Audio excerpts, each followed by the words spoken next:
లేదు లేదు రాదు రాదు రైతు భరోసా పైకం ఎయ్యరి గాని ప్రతిపక్ష పొల్లు పాడి పడనొల్లు ఎత్తి వస్తుంటే చెవులు మాయిగావన్నట్టు ఇననట్టున్నారు. చేతుల పైసలున్నప్పుడు ఓ తడవ రైతు భరోసా పైకమేసిండ్రు. అట్లా కూడా ఇయ్యే డక్కోలని కూడా ప్రచారం చేసిండ్రు. అసొంటి యాళ్ళ ఇప్పుడు ఈ సల్లటి మాట చెప్పిండ్రు తెలంగాణ గవర్నమెంట్ వాళ్ళు. రైతులకు మళ్ళీ సల్లటి మాట చెప్పింది తెలంగాణ గవర్నమెంట్. రెండో తడవ రైతు భరోసా పైకం రైతుల ఖాతాలలో వేయాలని డిసైడ్ అయిందట.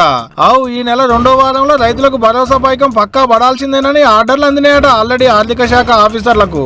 మొదటి తడవ కింద ఎకరం భూమికే పడ్డాయి పైసలు. ఇప్పుడు రెండో తడవలో దగ్గర 5 ఎకరాల వరకు పైకం పడుతుందట. మళ్ళా అంతకంటే ఎక్కువ సాగు చేసేటోళ్ళ పరిస్థితి ఏందంటదా, వాళ్ళకు మళ్ళీ 20 రోజులు ఆగినాకేస్తారట చేయి తిప్పుకొని. మొదటి తడవలో మొత్తం 70 లక్షల మంది రైతులకు 3,590 కోట్ల రూపాయలు విడుదల చేసిరు సర్కారోళ్ళు.